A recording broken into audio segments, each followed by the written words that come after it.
शांति। आज की कहानी जन्माष्टमी स्पेशल है। हमारे लड्डू गोपाल जी की जो महिमा है उसके ऊपर है। तो आइए सुनते हैं आज की मनमोहक कहानी जो लड्डू गोपाल है। एक गांव में मक्खन बेचने वाला एक व्यापारी मक्खन लाल रहता था। वह स्वभाव से बहुत कंजूस था, लेकिन जो भी काम करता था बड़ी मेहनत और ईमानदारी से करता था। उसके मक्खन को लेने के लिए लोग दूर दूर से आते थे। एक दिन उसकी दुकान पर उसका जीजा और बहन आए।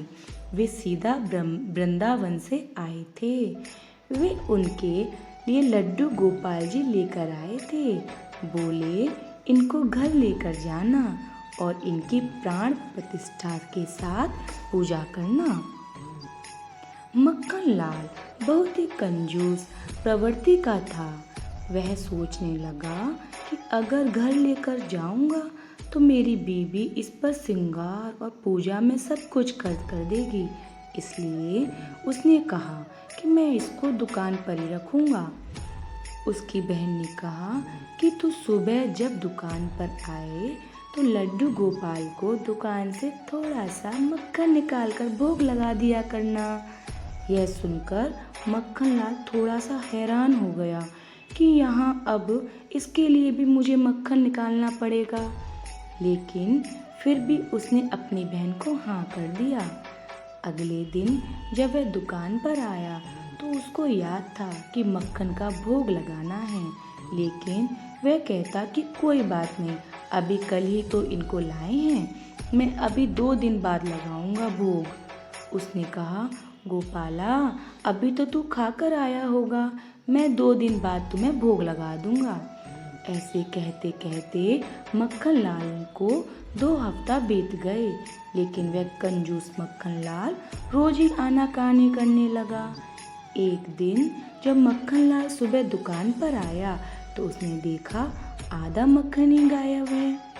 वह सोचने लगा, ऐसा कैसे हो गया, माखन कम कैसे हो गया।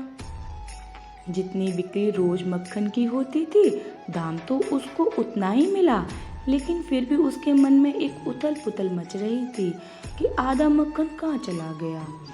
अब तो रोज का यही नियम हो गया, आधा मक्खन रोज गायब हो जाता था।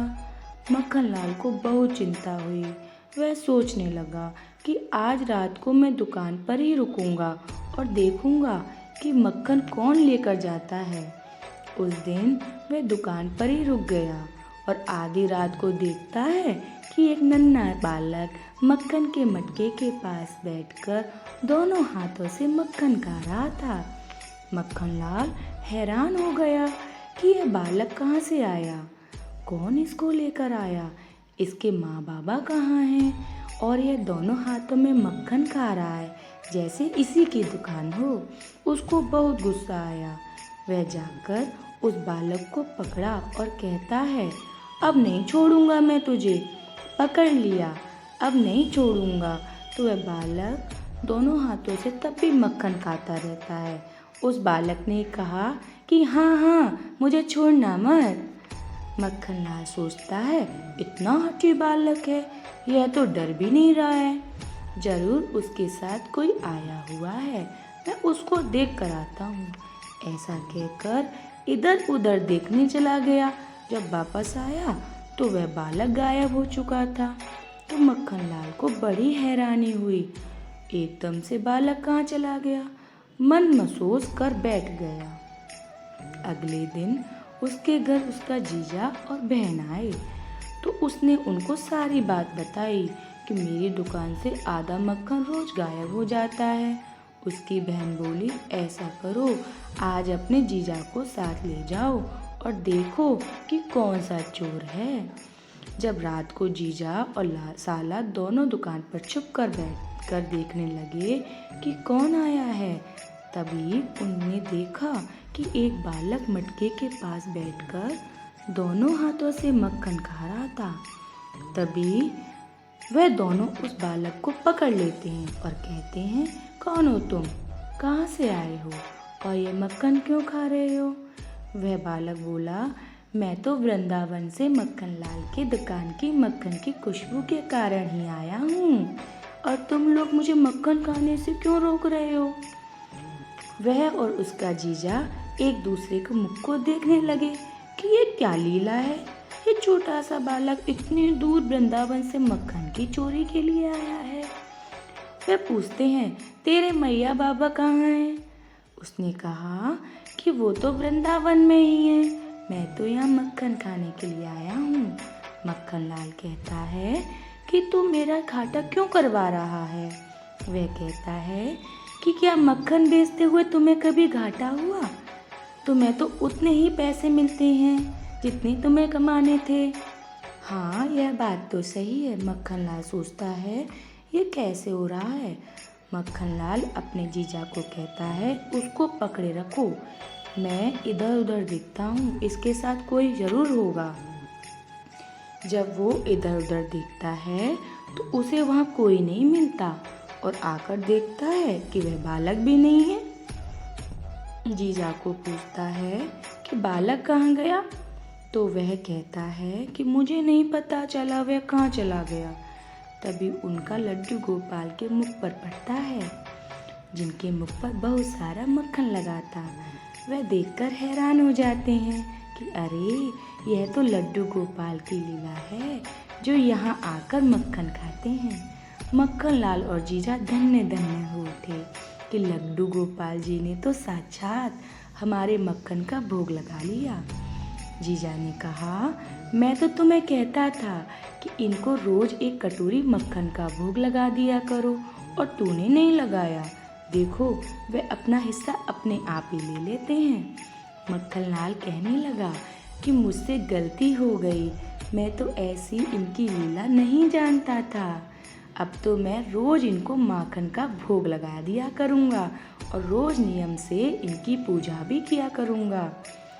तो ऐसे हैं हमारे लड्डू गोपाल, जो उनको चाहिए वे प्यार से नहीं तो हक से भी ले लेते हैं। मक्खन लाल की ईमानदारी और मेहनत की कमाई थी।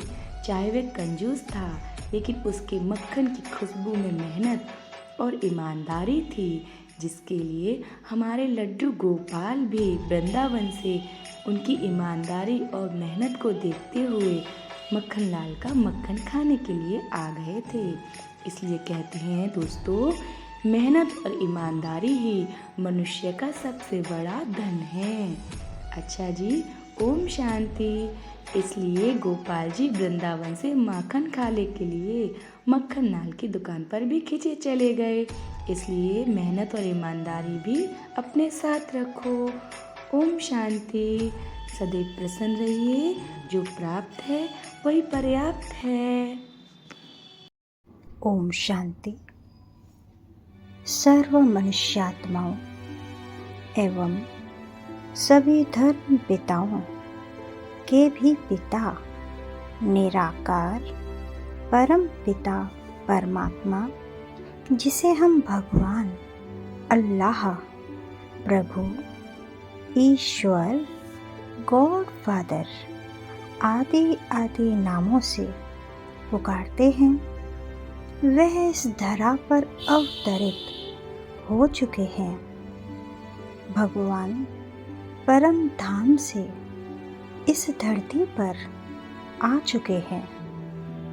इसीलिए अधिक जानकारी के लिए जल्द ही नज़दीकी प्रजापिता ब्रह्मा कुमारी ईश्वरीय विश्वविद्यालय से संपर्क करें।